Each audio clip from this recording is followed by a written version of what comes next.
আসসালামু আলাইকুম ওয়া রাহমাতুল্লাহি ওয়া বারাকাতুহু। সুপ্রিয় দর্শক শ্রোতা, শুরু হচ্ছে আপনাদের প্রিয় অনুষ্ঠান আলোকিত প্রতিদিন।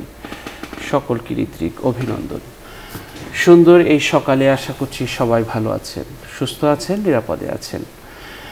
দর্শক, আলোকিত প্রতিদিন অনুষ্ঠানটি একটি জনপ্রিয় অনুষ্ঠান, একটি জীবন ঘনিষ্ঠ অনুষ্ঠান। আশা করছি এই অনুষ্ঠান আপনাদের হৃদয়ের খোরাক যোগাচ্ছেন। দর্শক, আজ আমরা চমৎকার একটি বিষয় নিয়ে আলোচনা করব, আর এই বিষয়টি নিয়ে আলোচনা করার জন্য আমরা আমন্ত্রণ জানিয়েছি একজন তরুণ আলেমকে। আজ আমাদের সাথে আছেন জাহাবক্স লেন জামে মসজিদের সম্মানিত খতিব, বিশিষ্ট ইসলামী চিন্তাবিদ মুফতি লোকমান হোসাইন। আসসালামু আলাইকুম ওয়া রাহমাতুল্লাহ। ওয়ালাইকুম আসসালাম ওয়া রাহমাতুল্লাহি ওয়া বারাকাতুহু। মোহতারাম, কেমন আছেন? আলহামদুলিল্লাহ, আপনি কেমন আছেন? আলহামদুলিল্লাহ, ভালো আছি। দর্শক, আজ আমরা যে বিষয়টি নিয়ে আলোচনা করব সেটি হচ্ছে ইসলামে আয় ব্যয়ের শরঈ সীমারেখা। আমাদের জীবনের প্রয়োজনে আমরা আয় করি, বেঁচে থাকার জন্য আমাদের আয়ের প্রয়োজন অনস্বীকার্য।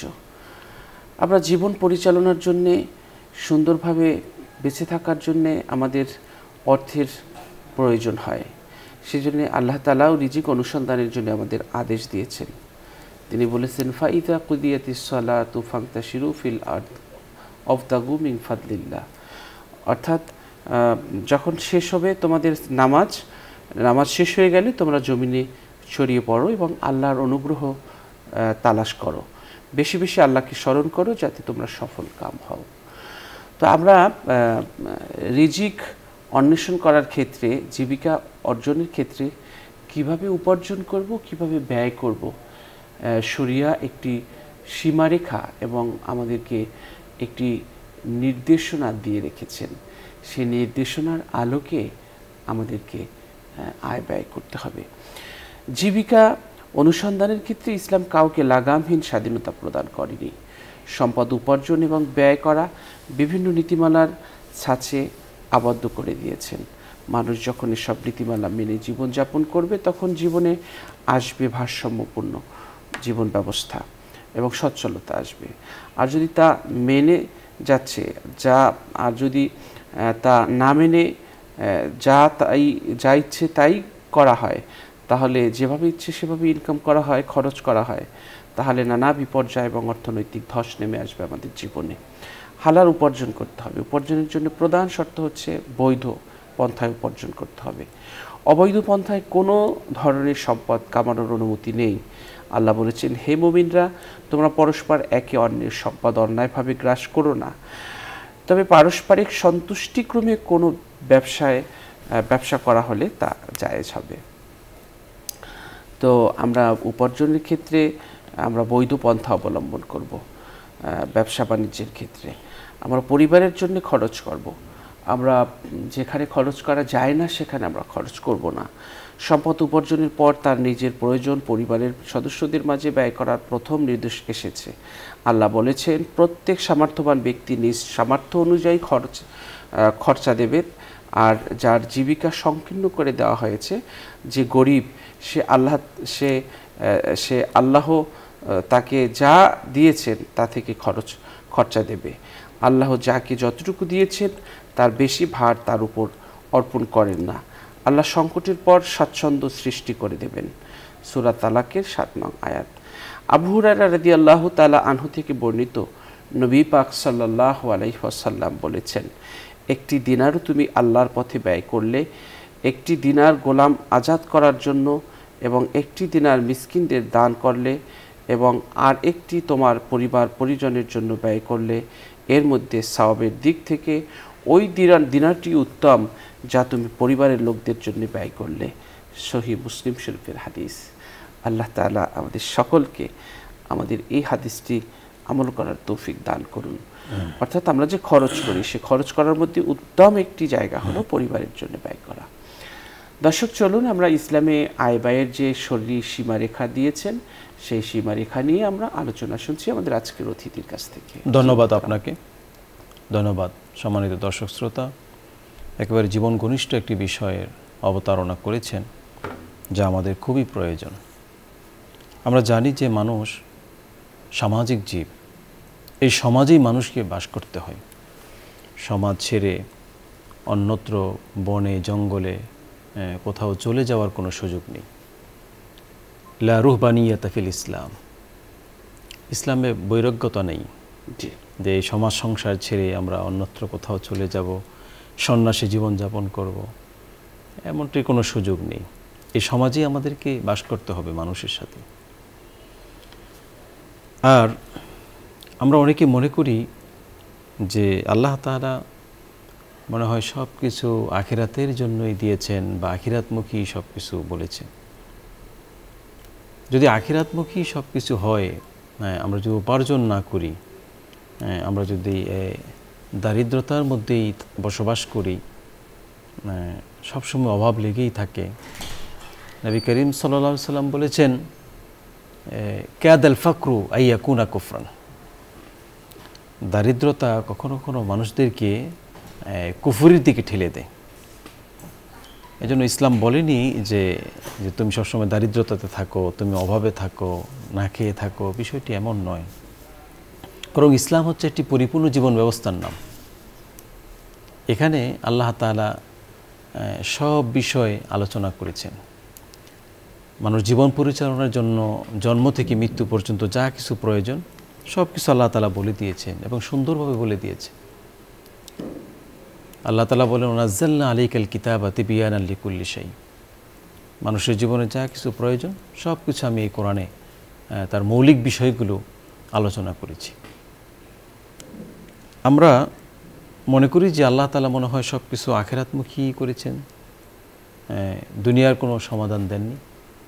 অথচ কোরআনুল কারিমে যে শ্রেষ্ঠ দোয়া আছে, কোরআনুল কারিমে আপনি জানেন যে এই নবীদের অসংখ্য দোয়া আল্লাহ তাআলা কোরআনে কোট করেছেন, কোরআনে আমাদের জন্য রেখে দিয়েছেন, যেন আমরা ওই যে নবীদের মতো করে আল্লাহর কাছে দোয়া করতে পারি। হযরত ইব্রাহিম আলাইহিস সালামের দোয়া আছে, মুসা আলাইহিস সালামের দোয়া আছে, হযরত আইয়ুব আলাইহিস সালামের দোয়া আছে, তারপর ইউনুস আলাইহিস সালামের দোয়া আছে, জাকারিয়া আলাইহিস সালামের দোয়া কোরআনে আছে। আমরা সেগুলো মুখস্থ করে আল্লাহর কাছে দোয়া করি। নবীদের সেই ভাষা আল্লাহ তাআলা পছন্দ করেছেন, আমাদের জন্য রেখে দিয়েছেন, আমরা সেইভাবে দোয়া করি। কিন্তু কোরআনের শ্রেষ্ঠ যে দোয়াটি, সেই দোয়াটি হচ্ছে রব্বানা আতিনা ফিদ দুনিয়া হাসানা ও ফিল আখিরাতি হাসানা ও কিনা আযাবান নার। এখানে আল্লাহ তাআলা আমাদেরকে শ্রেষ্ঠ দোয়া শিখায়েন। এই শ্রেষ্ঠ দোয়াতে প্রথমে আল্লাহ দুনিয়ার জন্য চাইলেন, রব্বানা আতিনা ফিদ দুনিয়া হাসানা। আল্লাহ শিখাইলেন যে তুমি প্রথমে দুনিয়ার জন্য দোয়া করো। দুনিয়া যদি সুন্দর না হয় তা আখিরাত কীভাবে সুন্দর হবে? দুনিয়া যদি ইনডিসিপ্লিন হয়, বিশৃঙ্খল হয়, হতাশাগ্রস্ত হয়, তাহলে আখিরাত সুন্দর কীভাবে হবে? তো জন্য আল্লাহ তাআলা বলেন তুমি দোয়া করো রব্বানা আতিনা ফিদ দুনিয়া হাসানা, আল্লাহ আমার দুনিয়ার এই জীবনকে তুমি সুন্দর করো, ও ফিল আখিরাতি হাসানা, এবং আখিরাতের যে জীবনকে তাতে সৌন্দর্য দান করো, ও কিনা আযাবান নার, জাহান্নামের এই শাস্তি থেকে, জাহান্নামের আগুন থেকে আমাদেরকে রক্ষা করুন। ছোট্ট একটি দোয়া, এর মধ্যে দুনিয়া আখিরাত সব কিছু আল্লাহ তাআলা অন্তর্ভুক্ত করেছেন, ইনক্লুড করেছেন। এজন্য এটাকে বলা হয় কোরআনের শ্রেষ্ঠ দোয়া। তো কোরআনের শ্রেষ্ঠ দোয়াতে আল্লাহ তাআলা প্রথমেই দুনিয়াকে নিয়ে আসলেন, পৃথিবীর এই দুনিয়া, এই জীবনটাকে আল্লাহ তাআলা আগে নিয়ে আসলেন। এরপর হযরত আনাস বিন মালিক রাদিয়াল্লাহু তাআলা আনহু, তিনি তার মা হযরতে নবী করিম সাল্লাল্লাহু আলাইহি সাল্লামের কাছে বলেছেন যে হুজুর আমার এই সন্তানের জন্য দোয়া করে দেন আপনি। আল্লাহ রাসূল সাল্লাল্লাহু আলাইহি সাল্লাম তার জন্য দোয়া করলেন। প্রথমেই দোয়া করলেন যে আল্লাহ তার সম্পদে বরকত দাও, তার হায়াতে বরকত দাও, তাকে তুমি মাফ করো, তাকে জান্নাত দিয়ে দাও। তো নবী করিম সাল্লাল্লাহু আলাইহি সাল্লাম যে দোয়া করলেন, এই দোয়ার প্রথম দোয়াই হলো তার সম্পদে বরকত দাও। সাহাবীদের মধ্যে হযরত ওসমান রাদিয়াল্লাহু তাআলা আনহু, তিনি বড় ব্যবসায়ী ছিলেন, আন্তর্জাতিক ব্যবসায়ী ছিলেন, তিনি ধনী ছিলেন, এবং আরও অসংখ্য সাহাবীরা ধনী ছিলেন। সব সাহাবীরা গরিব ছিলেন বিষয়টি এমন নয়। সম্পদ উপার্জন করা এটা আমাদের খুবই প্রয়োজন, সম্পদ উপার্জন করতেই হবে। সম্পদ ছাড়া তো আমরা এই পৃথিবীতে বসবাস করতে পারবো না। আপনি ভালো কাজ করতে গেলে মসজিদ নির্মাণ করেন, মাদ্রাসা করেন, ভালো কল্যাণমূলক কোনো কাজ করেন, সেখানে সম্পদের প্রয়োজন হয়। সন্তান লালন পালনের জন্য সম্পদের প্রয়োজন হয়। সব জায়গায় সম্পদের প্রয়োজন হয়। সম্পদ আমাদেরকে অন্বেষণ করতে হবে, উপার্জন করতেই হবে। তবে সেই উপার্জন এবং তার নীতিমালা, উপার্জন কিভাবে, কোন পথে, কোন পদ্ধতিতে উপার্জন করব এবং কোন পথে কিভাবে ব্যয় করব, সেটা ইসলাম বলে দিয়েছে, আল্লাহ তাআলা বলে দিয়েছে। এই পৃথিবীর রাজত্ব আল্লাহ তাআলার। আল্লাহ তাআলা বলেছেন, আলাম তাআলাম আন্নাল্লাহা লাহু মুলকুস সামাওয়াতি ওয়াল আরদ। তুমি কি জানো না যে আকাশ জমিনের রাজত্ব একমাত্র আল্লাহ তাআলার? কোরআনুল কারীমে বিভিন্ন জায়গায় আল্লাহ তাআলা বলেছেন, লিল্লাহি মা ফিস সামাওয়াতি ওয়া মা ফিল আরদ ওয়ালিল্লাহি মুলকুস সামাওয়াতি ওয়াল আরদ। এই আকাশ জমিনের যত রাজত্ব আছে, আকাশ জমিনের রাজত্ব, এই জমিনের মালিক আল্লাহ তাআলা। হযরতে মূসা আলাইহিস সালাম বলেছেন, ইন্নাল আরদু লিল্লাহ ইউরিসুহা মান ইয়াশাউ মিন ইবাদিহি ওয়াল আকিবাতু লিল মুত্তাকিন। এই জমিনের মালিক আল্লাহ তাআলা। তিনি যাকে চান তার বান্দাদের মতো থেকে তাকে এই জমিনের উত্তরাধিকারী তিনি দান করেন।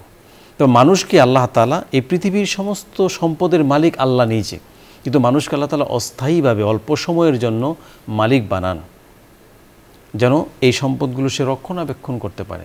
মূলত সম্পদের মালিক আল্লাহ, কিন্তু মানুষকে রক্ষণাবেক্ষণের জন্য কিছু সময়ের জন্য অস্থায়ী মালিক হন, স্থায়ীভাবে কেউ মালিক নয়। যেমন এই দাদা ছিল, ওই সম্পদে ওই দলিলের মধ্যে দাদার নাম ছিল, এক সময় বাবার নাম হয়, এরপরে সন্তানের নাম হয়, নামগুলো পরিবর্তন হচ্ছে, কিন্তু স্থায়ীভাবে এই পৃথিবীর মালিক কেউ হচ্ছে না। ইন্নাল আরদু লিল্লাহ, এই জমিনের মালিক আল্লাহ তাআলা। তবে আল্লাহ তাআলা মানুষকে সম্পদের অল্প সময়ের জন্য মালিক বানান, মানুষজন উপার্জন করে। আর উপার্জনের ব্যাপারে আল্লাহ তাআলা উৎসাহিত করেছেন। অলসতা করে বসে থাকার কোনো সুযোগ নাই। লাকাদ খালাকনাল ইনসানা ফি কাবাদ, মানুষকে তৈরি করা হয়েছে, সৃষ্টি করা হয়েছে যে মানুষ কষ্ট ক্লেশের মধ্যে থাকবে, মানুষ পরিশ্রম করবে, একটার পর একটা হার্ড ওয়ার্কিং করবে, পরিশ্রম করবে, তার ভাগ্য পরিবর্তন হবে, তার মাধ্যমে আশেপাশের লোকেরা উপকৃত হবে। ইন্নাল্লাহা লা ইউগাইয়িরু মা বিকওমিন হাত্তা ইউগাইয়িরু মা বিআনফুসিহিম। আল্লাহ তাআলা বলেছেন, সেই জাতির ভাগ্য আমি পরিবর্তন করি না যতক্ষণ না তারা নিজেরা চেষ্টা করে ভাগ্য পরিবর্তনের জন্য। আমি শুধু বসে থাকবো, আল্লাহর কাছে দোয়া করবো যে আল্লাহ আমার দারিদ্রতা দূর করে দাও, আল্লাহ আমাকে রিজিক দাও, বিষয়টি এমন নয়। আল্লাহ তাআলা বলেছেন, ফাইজা কুদিয়াতিস সালাত ফান্তাশিরু ফিল আরদ। যখন নামাজ শেষ হয়ে গেল, মসজিদে বসে থাকার তসবিহ টিপার আর কোনো সুযোগ নেই। ফান্তাশিরু ফিল আরদ, জমিনে ছড়িয়ে পড়ো। ওই জমিনে ছড়িয়ে পড়লো যে হালাল রুজি উপার্জন করলো, এটাই তার জন্য তখন ইবাদত। আর এটা তো শ্রেষ্ঠ ইবাদত, হালাল রুজি উপার্জন করা। আল্লাহ রাসূল সাল্লাল্লাহু আলাইহি ওয়াসাল্লাম বলেছেন, তলাবু কাসবিল হালালি ফারিদাতুম বাদাল ফারিদা। সমস্ত ফরজের বড় ফরজ হচ্ছে হালাল রিজিক অন্বেষণ করা, উপার্জন করা। ওইটা অন্যতম শ্রেষ্ঠ ইবাদত, সব ফরজের বড় ফরজ। কারণ যদি আপনার রিজিক যদি হালাল না হয়, উপার্জন যদি হালাল না হয়, তাহলে নামাজ, রোজা, হজ, যাকাত, তার কোনো ইবাদত আল্লাহর কাছে কবুল হবে না। এজন্য এই সব ফরজের বড় ফরজ হচ্ছে হালাল রিজিক উপার্জন করা। তো আমরা কীভাবে উপার্জন করব? আল্লাহ তাআলা বলেন, ইয়া আইয়ুহাল্লাযিনা আমানু কুলু মিন তাইয়্যিবাতি মা রাযাকনাকুম। আমি তোমাদেরকে যে রিজিক দিয়েছি তা থেকে তোমরা যা উত্তম, যা পবিত্র, তা তোমরা ভক্ষণ করো, তা তোমরা গ্রহণ করো। ওয়ালা তাতাবাদ্দালুল খাবিসা বিত-তাইয়্যিবি ওয়ালা তাকুলু আমওয়ালাহুম ইলা আমওয়ালিকুম। তোমরা ভালোর সাথে মন্দ মিশ্রণ করিও না। একে অন্য সম্পদ জোর করে তোমরা গ্রাস করিও না, দখল করিও না। লা তাকুলু আমওয়ালাকুম বাইনাকুম বিল বাতিল ওয়া তুদলু বিহা ইলাল হুক্কাম। আল্লাহ তাআলা বলেছেন, তোমরা একে অপরের সম্পদ অন্যায়ভাবে ভক্ষণ করিও না, ইল্লা আন তিজারাতান আন তারাদিম মিনকুম। তবে তোমরা এই দুইজনের সন্তুষ্টিতে কোনো ব্যবসায় বিনিয়োগ করে, দুইজন মিলে যদি বিনিয়োগ করে কোনো কাজ করে সন্তুষ্ট হয়ে তোমরা সে কাজ করতে পারো। ব্যবসার ব্যাপারে আল্লাহ তাআলা বলেছেন, হাল্লাল্লাহুল বাইআ ওয়া হাররামার রিবা। আল্লাহ তাআলা ব্যবসাকে হালাল করেছেন আর সুদকে করেছেন হারাম। ইয়ামহাকুল্লাহুর রিবা ওয়া ইউরবিস সাদাকাত। সুদ নিশ্চিহ্ন হবে আর দান সাদাকা এগুলো বৃদ্ধি পেতেই থাকবে। এজন্য কোরআনুল কারীমে আল্লাহ তাআলা বলেছেন যে তোমরা হালাল উপার্জন করো। যে উপার্জনের সীমারেখা কি হবে? হালাল উপার্জন করতে হবে। হারাম উপার্জন থেকে তোমরা বেঁচে থাকা। নবী করিম সাল্লাল্লাহু আলাইহি সাল্লাম বলেছেন, মানিশতারা সাওবান বিআশারাতি দারাহিম ফিহি দিরহাম হারামুন লাম ইয়াকবালিল্লাহু লাহু সালাতাহু মা দামা আলাই। আমাদের মাঝে কোনো ভাই আছেন, আমাদের মুমিন মুসলমান ভাইরা, অনেকেই মনে করে যে আমি 5 ওয়াক্ত নামাজ সঠিকভাবে পড়ছি এবং সুন্নতি লিবাসও আমার আছে, তো আমার তো জান্নাতে যাওয়া আর কেউ ঠেকাইতে পারবে না, খুব সহজে আমি জান্নাতে চলে যাব। বিষয়টি এমন নয়। সমস্ত আমল কবুলের পূর্ব শর্তই হচ্ছে হালাল উপার্জন। নবী করিম সাল্লাল্লাহু আলাইহি সাল্লাম বলেছেন, মানিশতারা সাওবান বিআশারাতি দারাহিম, কোনো ব্যক্তি 10 দিরহাম দিয়ে একটি জামা ক্রয় করলো, ফিহি দিরহাম হারামুন, তার মধ্যে 1টি দিরহাম আছে, 1টি টাকা আছে হারাম, অবৈধ। নবী করিম সাল্লাল্লাহু আলাইহি সাল্লাম বলেন, সেই জামা দিয়ে সে যতদিন নামাজ আদায় করলো, ইবাদত করলো, লাম ইয়াকবালিল্লাহু লাহু সালাতাহু মা দামা আলাই, একদিনও তার দোয়া, একদিনও তার নামাজ, তার ইবাদত আল্লাহ তাআলা কবুল করবে না। তাহলে হালাল উপার্জনের গুরুত্ব কত বেশি, সব ফরজের বড় ফরজ এটা। এজন্য সমস্ত নবীদের শরীয়ত ভিন্ন ছিল, কিন্তু এই ব্যাপারে আল্লাহ তাআলা সমস্ত নবীদেরকে একটি আদেশ করেছেন, ইয়া আইয়ুহার রাসূল কুলু মিনাত তাইয়্যিবাত ওয়া আমালু সলিহা। হে রাসূলেরা, কুলু মিনাত তাইয়্যিবাত, তোমরা হালাল ভক্ষণ করো, পবিত্র খাবার খাও, ওয়া আমালু সলিহা, তারপরে তোমরা নেক কাজ করো। আমরা আগে হারাম খাই, তারপরে নেক কাজ করি। আল্লাহ তাআলা বলছেন না, কুলু মিনাত তাইয়্যিবাত ওয়া আমালু সলিহা, আগে হালাল খাও, তারপরে তোমরা নেক কাজ করো। সমস্ত নবীদেরকে আল্লাহ তাআলা এই আদেশ করেছেন। আমরা আগে হারাম খাই, পরে নেক কাজ করার চেষ্টা করি, এবং মনে মনে ভাবতেছি যে আমাকে জান্নাত না দিয়ে কই যায় আল্লাহ তাআলা, জান্নাত তো আমার জন্য অলরেডি হয়ে আছে, এবং জান্নাতে যাওয়ার জন্য মনে মনে প্রস্তুতি নিয়ে সাদা জামা কাপড় পরে আয়রন করে প্রস্তুতি আছেন যে মোটামুটি মরার পরেই সে জান্নাতে চলে যাবে, কারণ সে শুনেছে যে নামাজ জান্নাতের চাপে, এই জন্য নামাজ পড়ছে সুন্দরভাবে, কিন্তু উপার্জন হচ্ছে অবৈধ। এজন্য আয় এবং ব্যয়ের শরীয়ত নির্ধারিত সীমারেখা আছে। নবী করিম সাল্লাল্লাহু আলাইহি সাল্লাম বলেছেন, লা তাযালু কদামা ইবনে আদম ইয়াউমাল কিয়ামাতি হাত্তা ইউসআলা আন খামসিন। হাসরের ময়দানে প্রত্যেকটি বনি আদমকে 5টি প্রশ্ন করা হবে। এই 5টি প্রশ্নের উত্তর দেওয়া ছাড়া কোনো বনি আদম এক চুল পরিমাণ তার পা সরাইতে পারবে না। নবী করিম সাল্লাল্লাহু আলাইহি সাল্লাম বলেছেন, তার মধ্যে একটি হচ্ছে আন মালিহি মিন আইনা ইকতাসাবাহু ওয়া ফীমা আনফাকাহু। তার মধ্যে একটি প্রশ্ন থাকবে, প্রত্যেকটি বনি আদমকে প্রশ্ন করবে, সে যে ধর্মেরই হোক, সে জাতিরই হোক, যে আদর্শের হোক, সবাইকে প্রশ্ন করা হবে যে তুমি কোন পথে উপার্জন করেছো, কিভাবে উপার্জন করেছো, বৈধ পথে নাকি অবৈধ পথে উপার্জন করেছো। জেনে শুনে আজ মানুষ অবৈধ পথে উপার্জন করছে এবং মনে মনে সে আত্মতৃপ্তি লাভ করছে যে তার দিন দিন সম্পদ বৃদ্ধি পাচ্ছে। আল্লাহ তাআলা বলেছেন, এটা সম্পদ নয়, বরং এটা তুমি তোমার পেটের ভিতরে আগুন প্রবেশ করাইলা। ফি ইন্নাল্লাযিনা ইয়াকুলুনা আমওয়ালাল ইয়াতামা যুলমান ইন্নামা ইয়াকুলুনা ফি বুতুনিহিম নার। তার পেটে সে আগুন প্রবেশ করাইলো, এটা রিজিক নয়, এটা তার খাবার নয়, এটা আগুন প্রবেশ করাইলো। হাসরের ময়দানে আল্লাহ তাআলা প্রশ্ন করবেন, তুমি কোন পথে উপার্জন করেছো। উপার্জনের বহু পথ আল্লাহ তাআলা সৃষ্টি করে দিয়েছেন। আল্লাহ বলেছেন, ওয়াল্লাইসা লিল ইনসানি ইল্লা মা সা। আমি তার ভাগ্য পরিবর্তন করি যারা চেষ্টা করে। চেষ্টার পর চেষ্টা করতে হবে, আল্লাহর কাছে দোয়া করতে হবে ভাগ্য পরিবর্তনের জন্য, রিজিক বৃদ্ধির জন্য আল্লাহর কাছে বেশি বেশি দোয়া করতে হবে, কারণ আল্লাহু খায়রুর রাজিকিন, আল্লাহ হচ্ছেন সর্বোত্তম রিজিক দাতা। কিন্তু সেই চেষ্টাটা হবে বৈধ পথে, হালাল উপার্জন করতে হবে। হালাল উপার্জন করার পরে এই হালাল উপার্জনের এই টাকা পয়সা, অনেকে আছে অবৈধ উপার্জন, কিন্তু দান করে, মসজিদ মাদ্রাসা দান করে এলাকা তার সুনাম সুখ্যাতি ছড়িয়ে পড়েছে যে সে বড় দানবী, এবং সে মনে মনে খুব আত্মতৃপ্তি লাভ করছে যে আমি অনেক দান করছি, আল্লাহ তাআলা তো আমাকে জান্নাত দিবেই। কিন্তু নবী করিম সাল্লাল্লাহু আলাইহি ওয়াসাল্লাম বলেছেন, সহিহ বুখারীতে আছে, এমন দানশীল ব্যক্তিকে হাসরের ময়দানে আল্লাহ তাআলা মাথা নিচু করে পা উপরের দিকে দিয়ে তাকে জাহান্নামে নিক্ষেপ করা হবে। এজন্য শরীয়ত বলে দিয়েছে, আল্লাহ বলে দিয়েছে তুমি কোন পথে উপার্জন করবে এবং কোন পথে খরচ করবে। উপার্জন করার চেয়ে কঠিন হচ্ছে খরচ করবে কোন পথে। এটা কারণ আল্লাহ তাআলা প্রশ্ন করবেন অফিমান ফাকাহু, তুমি কোন পথে খরচ করেছো। আল্লাহ তাআলা একটা মূলনীতি দিয়েছেন, ওয়ালা তাজআল ইয়াদাকা মাগলুলাতান ইলা উনুকিকা ওয়ালা তাবসুতুহা কুল্লাল বাসতি ফাতাকুদা মালুমান মাহসুরা।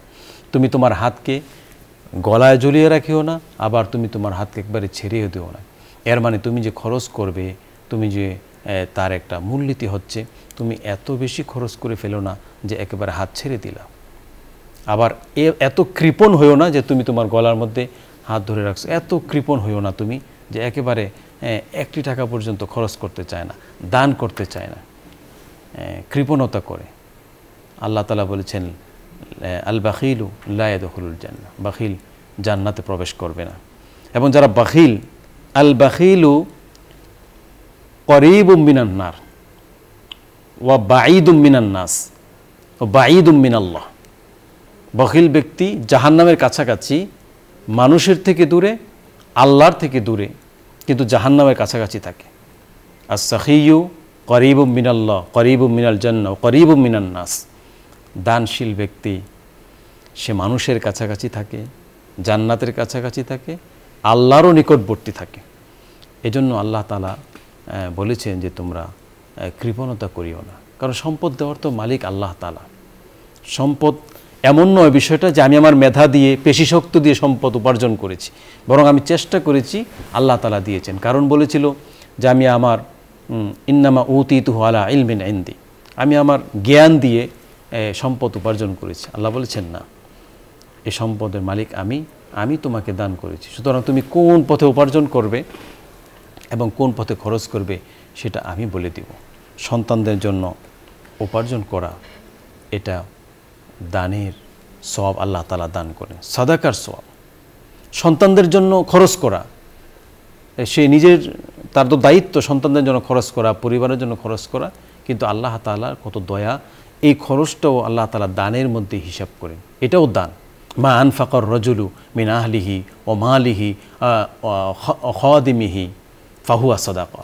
নবী করিম সাল্লাল্লাহু আলাইহি ওয়াসাল্লাম বলেছেন, ব্যক্তি তার পরিবারের জন্য, ব্যক্তি তার সন্তানদের জন্য, তার মা বাবার জন্য, তার ঘরের সেবক সেবিকা যারা আছে, খাদেম খাদেমা, তাদের জন্য যা খরচ করে পুরাটাই আল্লাহ তাআলা সাদাকার মধ্যে অন্তর্ভুক্ত করে দান হিসাবে গ্রহণ করেন। এজন্য আমরা তাহলে পরিবারের জন্য আমরা খরচ করব, তবে অপচয় করা যাবে না। অপচয়কারীকে আল্লাহ তাআলা পছন্দ করেন না। এবং কোরআনুল কারীমে আল্লাহ তাআলা বলেছেন, ইন্নাল মুবাজ্জিরিনা কানু ইখওয়ানাশ শায়াতিন ওয়া কানা শাইতানু লিরাব্বিহি কাফুরা। আল্লাহ তাআলা বলেছেন যে অপচয়কারী শয়তানের ভাই। যে ব্যক্তি অপচয় করবে তার সম্পদ নষ্ট হবে এবং দারিদ্রতা তাকে চেপে ধরবে।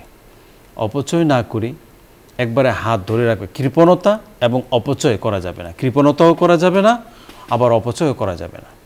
আল্লাহ তাআলা যেভাবে বলেছেন সেভাবে মানুষের জন্য, আল্লাহর বান্দাদের জন্য, পরিবারের জন্য, সন্তানদের জন্য খরচ করতে। অনেকে আছে এত কৃপণ, সন্তানদেরকে ভালো কিছু খাওয়ায় না, এত কৃপণ, সন্তানদেরকে ভালো জামা কাপড় পরায় না, এত কৃপণতা করে। আল্লাহ তাআলা নিরুৎসাহিত করেছেন, রাসূলুল্লাহ নিষিদ্ধ করেছেন। এক লোক, তার সম্পদ আছে, নবী করিম সাল্লাল্লাহু আলাইহি সাল্লাম তার সামনে গিয়ে দাঁড়িয়েছেন, তার যে জামা কাপড় তা দেখিয়ে নবীজি বললেন, আলাকা মালুন, তোমার কি সম্পদ নাই? আল্লাহ কি তোমাকে সম্পদ দেয়নি? বলেছেন, হ্যাঁ ইয়া রাসূলুল্লাহ, আমার তো সম্পদ আছে, পর্যাপ্ত সম্পদ আছে, আল্লাহ তাআলা অনেক সম্পদ দিয়েছে। নবী করিম সাল্লাল্লাহু আলাইহি সাল্লাম বলেছেন, আল্লাহ তাআলা চায় তোমার শরীরে আল্লাহর নিয়ামতের বহিঃপ্রকাশ ঘটুক। আল্লাহ যে তোমাকে সম্পদ দিয়েছেন, নিয়ামত দিয়েছেন, তার একটা বহিঃপ্রকাশ তোমার শরীরে ঘটুক, মানুষ দেখো, এবং তুমি শুকরিয়া আদায় করো, ভালো জামা কাপড় পরো, তোমার সাধ্যের মধ্যে যতটুকু আছে ভালো জামা কাপড় পরো, নিয়ামতের বহিঃপ্রকাশ ঘটুক, এটা আল্লাহ চান। একজন সাহাবী জিজ্ঞেস করলেন যে হুজুর, আমি তো এটা পছন্দ করি যে একটু ভালো জামা কাপড় পরি, ভালো খাবার খাই, এটা কি আমার অপচয় হবে নাকি? নবীজি বলেছেন, না, ইন্নাল্লাহা জামিল ইউহিব্বুল জামাল। আল্লাহ তাআলা সৌন্দর্যতাকে আল্লাহ তাআলা পছন্দ করেন। তা আমরা অপরিচ্ছন্ন হয়ে, নোংরা হয়ে থাকবো। অনেকেই ভাবে যে অপরিচ্ছন্ন হয়ে থাকা এটা মনে হয় আল্লাহর ওলির একটা আলামত। অনেকে মনে করে যে সে দিন দুনিয়ার কোনো খবর নাই, এই তার পাঞ্জাবি পিছন দিয়ে উঠে গেছে, জামা উঠে গেছে, জামা কাপড় নোংরা, সে মনে হয় দিন দুনিয়ার কোনো খবর রাখে না, সে আল্লাহর ধ্যানে আছে মনে হয়। এটা ইসলাম উৎসাহিত করে না। তার সকল কিছুতেই একটা ভারসাম্যতা, ব্যালেন্স রক্ষা করতে হবে। অনেক অনেক ধন্যবাদ মোহতারাম। আমরা অনুষ্ঠানের শেষ প্রান্তে চলে এসেছি। দর্শক, আজ আমরা আলোচনা করেছি যে সম্পদ কিভাবে অর্জন করব, কিভাবে ব্যয় করব।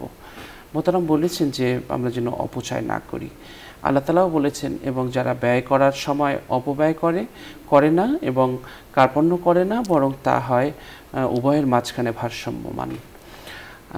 কৃপণতাও আমাদের করা যাবে না। আল্লাহ তাআলা এ ব্যাপারেও আমাদেরকে বলেছেন যে মুমিনদের বৈশিষ্ট্য বর্ণনা করতে গিয়ে বলেছেন যে যারা ব্যয় করার সময় অপব্যয় করে না এবং কার্পণ্য করে না, বরং তা হয় উভয়ের মাঝখানে ভারসাম্যমান। সূরা ফুরকান। তো আমরা সঠিক পথে আয় করব এবং সঠিক জায়গায় ব্যয় করব। আল্লাহ তাআলা সেই তৌফিক আমাদের দান করুন। দর্শক, অনুষ্ঠানের এই পর্যায়ে আমরা একটি মোনাজাত করব। আপনারাও চাইলে আমাদের সাথে শরীক হতে পারবেন। আল্লাহুম্মা সাল্লি আলা সাইয়্যিদিনা ওয়া নাবিয়িনা ওয়া শাফিয়িনা ওয়া হাবিবিনা ওয়া মাওলানা মুহাম্মদ সাল্লাল্লাহু আলাইহি ওয়া আলা আলিহি ওয়া আসহাবিহি ওয়া বারাকা ওয়া সাল্লাম। আল্লাহুম্মা আমিন। আল্লাহুম্মা আমিন। ربنا ظلمنا أنفسنا وإن لم تغفر لنا وترحمنا لنكونن من الخاسرين মালিক, জীবনে অনেক ভুল করেছি, পাপের পাহাড়ের নিচে পড়ে আছি, গুনার স্তূপের নিচে পড়ে আছি, গুনার মহাসাগরে হাবুডুবু খাই। তুমি তো রহমান রহিম, আমাদের একটু কিনারে ভেড়াও। আল্লাহ, যত বড় গুনাহ হোক, ক্ষমা করা তোমার কাছে মামুলি ব্যাপার। তাই তোমার কাছে ফরিয়াদ করছি, মিনতি করছি, অতীত জীবনের গুনাহগুলোর উপর ক্ষমার কলম দিয়ে দাগ বসিয়ে দাও। অতীত জীবনের সবগুলো গুনাহ মাফ করে দাও।